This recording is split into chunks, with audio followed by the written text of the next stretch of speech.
Hey pals, I'm here today to do one of my favourite videos of the year, which is to talk about my year of reading in 2023, to sort of run through all the stats and facts, and to talk about if I achieved the goals I set for myself in 2023, and then based on everything I've learned from that, talk about any plans I have for 2024. So, I have some stats here that I've sort of worked out myself, and then I'm going to use some StoryGraph stats after that. So, firstly, we need to know how many books I read. I read 85 books in full, and in full I read 31,023 pages. That does include books I DNF'd, so I'll talk more about that in a bit. So, out of those 85 books, 9 of them were audiobooks, 46 of them were physical books from the library, 22 of them were physical books that I owned. They would have been books that I owned pre-2023 and then books that I bought in 2023 and read straight away. And then 8 of them were rereads. I really enjoy my rereading. That's something I want to do even more of in 2024. I will say these stats could be slightly incorrect because I can think of at least 3 books that I did a combi of. So I listened whilst reading along, and I can't remember now what I would have chosen to put them down as on StoryGraph. So it could be that I actually listened to a few more audiobooks, but like they're marked in another section. Does that make sense?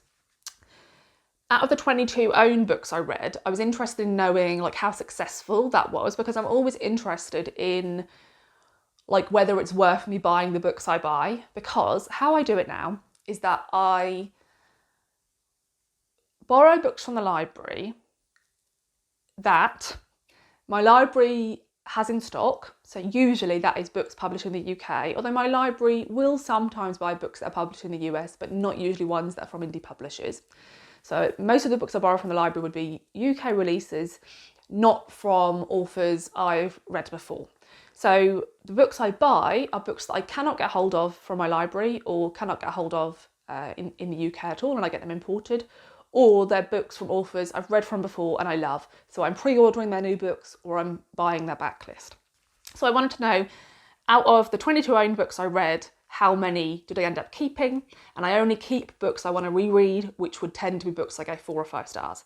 So I actually unhauled 5 books out of the 22. So that's like an okay average, I think.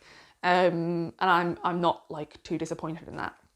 So delving more into like the books I bought 44 books in 2023, and a stat that would have been interesting that I have not looked into is how many of those were like pre-orders and new releases. I'm not sure. I would guess at least a third, but possibly more. So I hauled 44 books. The total cost was £538.96. And I was interested in knowing what the average was. So the average for each book was £12.24. Now, actually, there was quite a few books that really skewed this average. There's probably 4 or 5 books that I can think of off the top of my head that I got imported from the US that cost a lot, like £25. I think that's a lot to spend on a book, especially if it's one you haven't read before and you're just taking the risk. So yeah, there were a few that cost a lot more. And then I tend to order some books secondhand if I can, if they're super expensive. Or if they're like fantasy and certain editions I want, I get them secondhand from Abe Books. So those books could have been like around £3 or £4, so they would have pulled the average down. So out of those 44 books, 5 of them were books that I had borrowed from the library, read and really enjoyed them enough that I wanted to own copies. So I then bought myself copies to have on my shelves to reread in the future. I read 13 of the 44 books I hauled. I DNF'd and immediately unhauled 2, and then I unhauled a further 2 because one of the books I DNF'd was the second book in a series, and I also had the 3rd and 4th books, and so I was like, well, I'm not enjoying the series anymore, I'm going to unhaul all of them. So that leaves me with 17 unread out of the 44, but 6 of them I bought like between Christmas and New Year, so they're so new to me that I'm not really annoyed at myself for not reading them. But there are 11 that I would have had for between 3 and 12 months that I still haven't read, and I find that annoying because the way I like to read now is to like read a book pretty quickly after it enters my home, so I do need to really focus on those 11.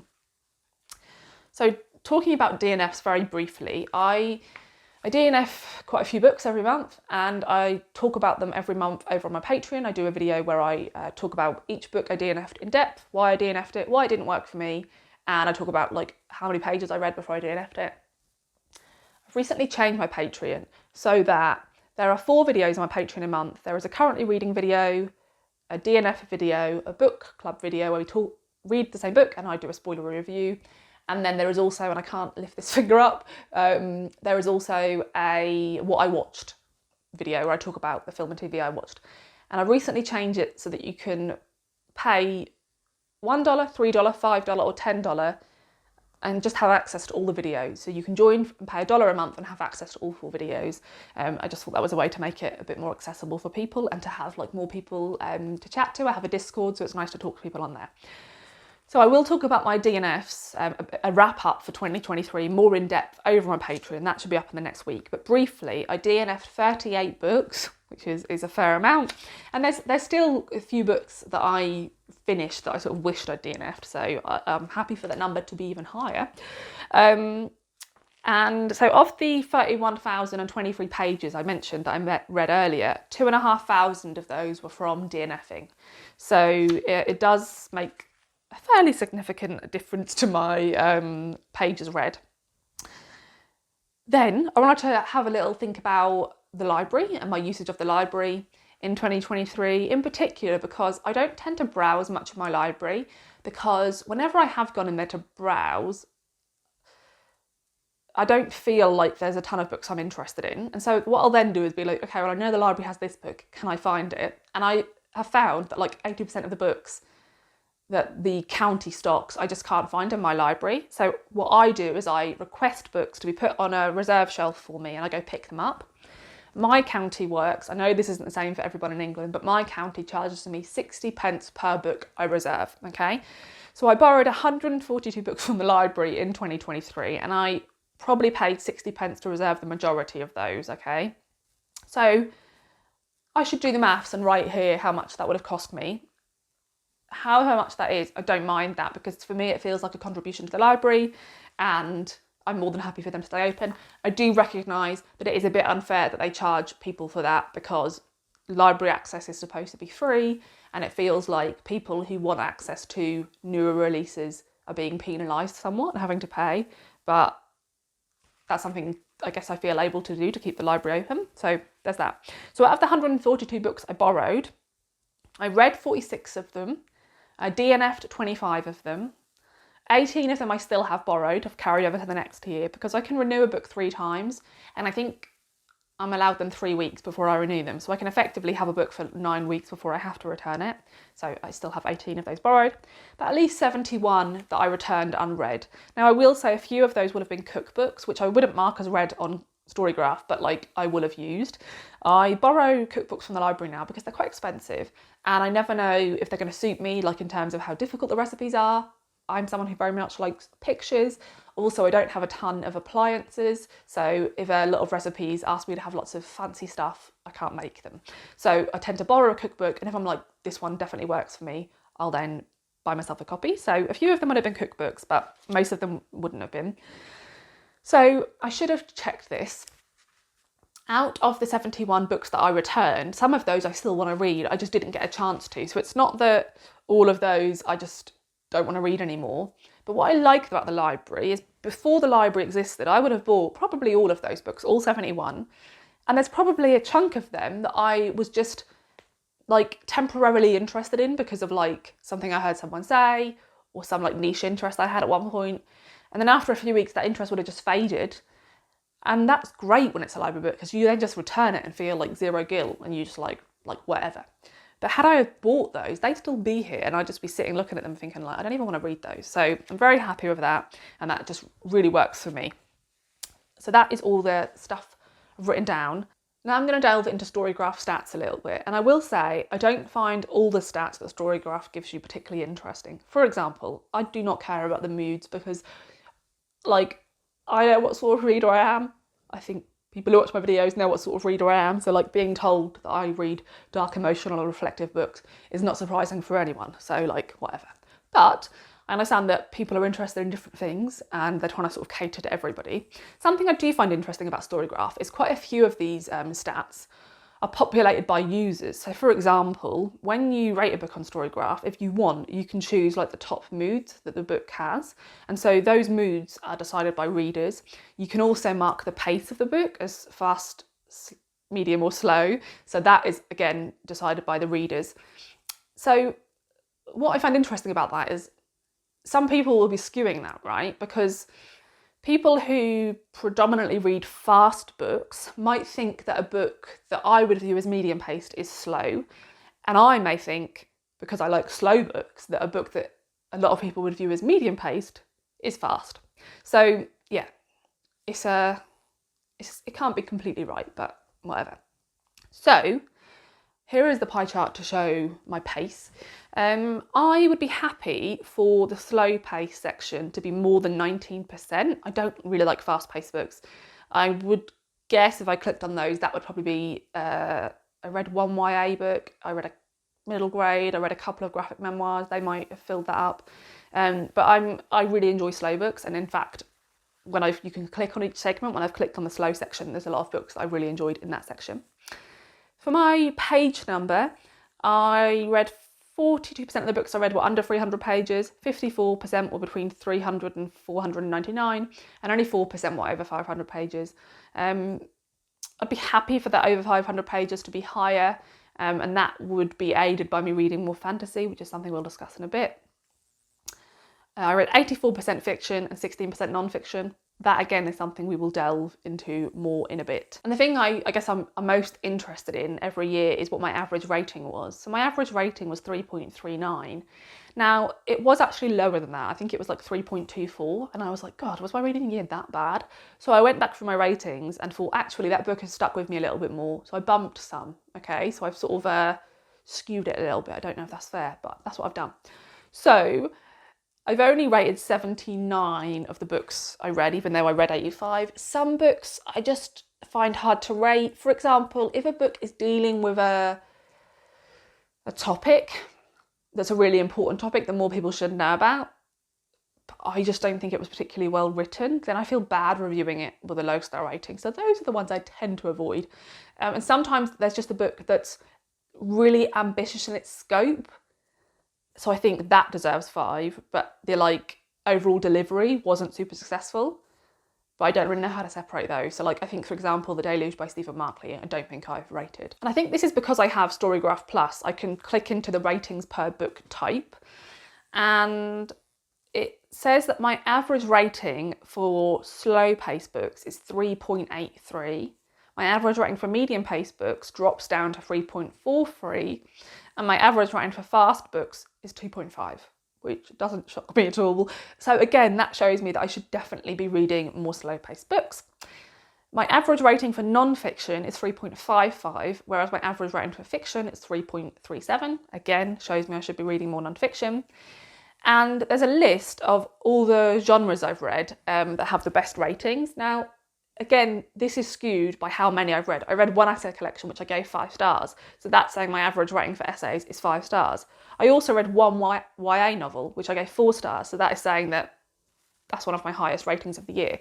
But the top 5 things I gave average ratings of 4 and above are essays, crime, gender, race, and sociology. So they're all things I'm super interested in. So I again think that's probably really dominated by non-fiction. So there's a section, which again I don't know if it's because of Plus, where it tells me the types of books that are my best. And it says well-developed characters, slow pace, non-fiction, essays, crime and gender. And it says try mixing and matching some of these to have a great 2024. So thank you, StoryGraph. That is what I will do. So now I just want to quickly talk about the plans I have for 2023 and if I achieved them. Largely the answer is no, but let's delve into that quickly anyway. I wanted to read 120 books and an average of 50,000 pages. As discussed, I didn't achieve that. I wanted to be better at time management. I realised that I was just spending an awful lot of time watching YouTube, both bookish content and board game content, and I was just watching stuff I wasn't even enjoying that much. So I wanted to spend less time doing that. I definitely did the first half of the year, but I think the second half of the year I had a bit of a difficult year, and I think I definitely ended up turning towards that for comfort. again. So that wasn't entirely successful. And I know it wasn't entirely successful because I read 85 books when I know I could read 120 if I actually spent more time reading. For someone who professes to love reading as much as I do and has had a whole channel about it for over 10 years, I don't actually spend that much of the free time I have reading, which is bad. I wanted to read more non-fiction, especially memoirs and essays. I only read 13, and I had a look at those 13, and quite a few of them were graphic memoirs, which were like so-so. A couple of them were like celebrity memoirs, so they weren't even the sort of thing that I would think I'd give a really high rating, so that was fairly unsuccessful. I wanted to read more short story collections. I said at least 12, but I'd really be happy with 24. I read 6, so that was really bad. I wanted to read more fantasy, and something I noted in the video was that I have a really bad success rate with fantasy, but a lot of my Patreons had said to me, well, why don't you use the Kindle sample? Because you can see if you like the way the book is written before you pick it up.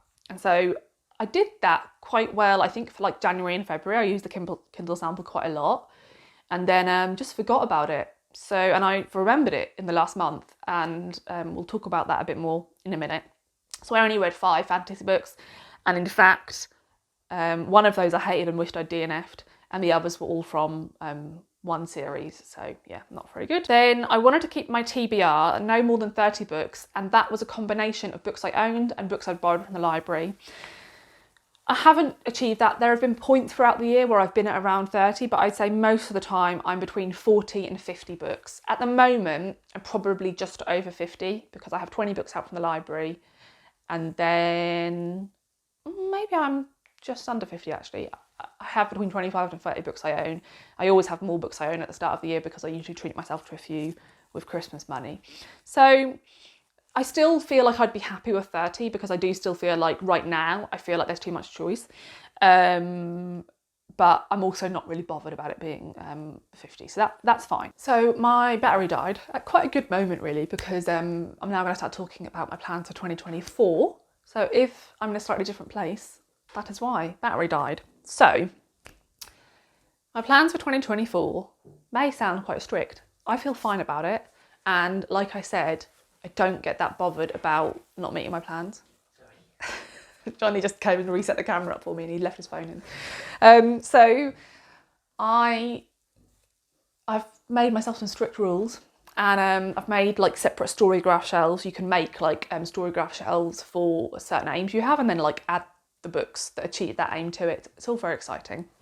So plans. Initial plan is exactly the same as last year. I haven't learned anything. I want to read 120 books and I want that to total 50,000 pages. The reason I'm doing that is because I don't get really annoyed with myself when I see that I'm 7 books behind. I don't look at that. Years ago I did. I used to look at that and be like, oh my God, I need to read a graphic novel to like cheat the system because it's quick. I don't do that anymore. I just look at it and think, well, I'm behind. And so I'm okay with like putting in an ambitious goal. And I still think looking at a year when I read 85 books and knowing that I didn't actually spend that much time reading means that if I do spend time reading, I can definitely reach 120. That's the first goal. The second goal, which I think will aid in that, is that I would like to reread the entire Realm of the Eldling series by Robin Hobb. I read all of these in 2015, 2016, and I loved them. I had a wonderful time. They ruined all other fantasy for me because Robin Hobb is like leagues past all other fantasy writers, but I just loved them and they made me really happy and they were such an escape and I loved the characters and I just want to relive it all. So I'm planning to reread all 16 books, and I checked my editions and they add up to very close to 11,000 pages. So out of the 50,000 pages, 11,000 will be from the Robin Hobb books. Quite a few people in my Discord are either wanting to read this series or wanting to reread it. So we have made Discord chats to discuss them. We're planning to read each mini-series, of which there are 5, take 2 months each. So that means we'll finish this by October, but if for whatever reason some of us are falling behind, we'll just extend the time and like let it run later into the year. So I'm really excited to read them again and to chat to more people about them, and yeah, I just think it's going to be really nice. So there's that. Then I have 3 pretty specific rules, okay? 2 of them are about non-fiction, and I said last year I wanted to read more non-fiction. I wasn't as specific last year, I just said more non-fiction, in particular memoirs and essay collections. This year I've made that more specific because I'm getting annoyed with myself for not doing it, because I know that I prefer non-fiction to fiction, which sounds mad to say because God, I love a brilliant novel, but I think I'm better at choosing non-fiction that I enjoy than I am novels. I don't know why that is, but I just think I have much more luck with telling what the writing style will be like based on the blurb of a memoir compared to a novel. And I have online TBRs, and I have one for memoirs and one for like informative non-fiction books, and I checked and each of them have just over 100 books in, and I just never chip away at them. I like read a few each year and then add like loads more. So this is the year that I start chipping away at those lists. So I want to read 20 memoirs. I know that sounds like a lot, but I love memoirs when I'm reading them. And like I said, that's only 1/5 of my list of memoirs that I want to read. I want to read 20 what I class as like informative non-fiction books. So non-fiction books that are not personal in any way, but books that are focused on a particular subject. Be that like, mainly a lot of these are going to be to do with like socio-political or socio-economic type things that I'm interested in. I find those books slightly harder to read, but I really get a lot out of them. I have a real thirst for knowledge, and I always miss being in education and learning more things. So that's one way I can do that. And my library does actually have a really good selection of non-fiction books I want to read. So there is those two. So that means out of the 120 books, like 40 of those should be non-fiction, which would be great because that would be a third of my reading, and I feel like that's where I'd be more comfortable. Then I have noticed that I have become appallingly bad at reading translated books. I don't know if I read a single translated book. Actually, I think I read one in 2023. And when I started this channel, I used to read a lot more translated fiction. In particular, I used to read quite a few Japanese books. But over the years, I've read quite a few of the sort of well-known, recently translated books that were sort of buzzy on BookTube and just not enjoyed them that much. And my struggle with a lot of translated books is that I find one of two things. Either the writing style is a bit too cold and detached for me, or I don't feel smart enough. I feel like there is a certain expectation of my historical, political knowledge of that country, and I don't have it. And so I sort of am left feeling like I've missed loads of the book, right? So that's really kept me away from translated fiction for a number of years. But I think in the last few years, BookTube in general has got much better at talking about translated books and reading translated books. And actually quite a lot of translated books I've had people rave about over the last few years, I've been like, oh, I actually do want to read that. And maybe I was wrong, and maybe I'd understand them more now. So I'm giving myself a goal to read 10 translated books. Now I know that is quite low, but for someone who has read like 1 or 0 in the last few years, I think that's a good aim. I've sort of made myself a list, and there is 15 or 20 books that I have been really interested in since they came out. And so I think I can easily achieve the 10, but do feel free to recommend me more translated books down below, especially if you feel like they fit the criteria for what I want, which is I don't like books that feel sort of cold and distant, and I don't have an excellent political knowledge of a lot of other countries, in all honesty. So those are the sort of numbers-based goals, okay. Then my sort of biggest aim is to just try and get I don't want to word it like that. I don't want to say try and get my average star rating up. What I mean by that is have a better reading year. In 2023, I had 1 month, and it was March, where I had borrowed a number of new releases from the library, and I was just having such success with them. And they were making me want to read all the time. I know when I'm having a great time of reading when I carry the book through to the kitchen whilst I'm cooking and hold it in my hand and read it while I'm stirring something. That's the sign of me being really into a book, and it doesn't happen often enough. But in March, that happened to me just consistently. I just read banger after banger. I think March was the month where I read the most books because, surprisingly, when I'm enjoying something, I do more of it. And so I just want that to happen more. And so in order to do that, I need to be more selective. Part of me was like, is it because I read a lot of new releases? I think nearly 50% of the books I read last year were books published in that year? I don't think so, because I DNF'd quite a few new releases and they don't affect my average. So I think that my average is quite low for somebody who's DNF'd the amount of books I have. Because if I only finish the books that I think I'm going to like, then that isn't great, is it? And I know I'm quite a harsh reviewer, so you know, a book that I give 3.5 stars, I genuinely still recommend. I know some people think 3 stars is like an okay book, and it isn't to me. That might be a book I really enjoyed but had one like quite big flaw that just really pulled it down for me. So, but I just feel like I didn't have an excellent reading year. That there wasn't that many books I wanted to put in my favourite books of the year video, and I just don't want that to be the case again. So I have a few things I'm going to try and do. One is read more books I know I love, which is like memoirs and stuff. Another thing is that I have a big list of books from authors I've previously read and enjoyed. So I've got a really big list, 20 or 30 books on that list that I'm going to keep remembering to look back at. I also have a list of about 15 or 20 books that are 5-star predictions for me. I also am making a list of, can you tell I've been loving lists?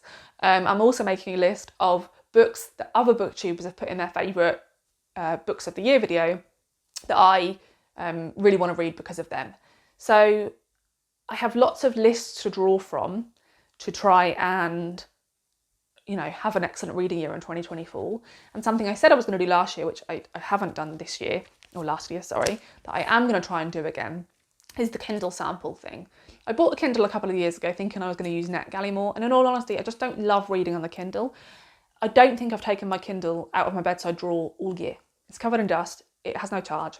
So I need to charge it. I have recently downloaded a lot of Kindle samples. I also don't love the Kindle because like it's Amazon, and I've pretty much stopped buying from Amazon in the last year.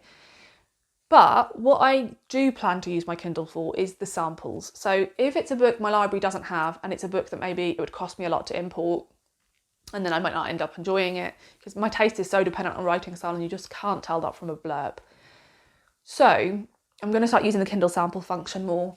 I'm maybe going to do some like try a chapter style videos where I then decide what to buy based on that, using the Kindle sample. Let me know if you'd be interested in that. I have about 30 books that I've recently downloaded samples of.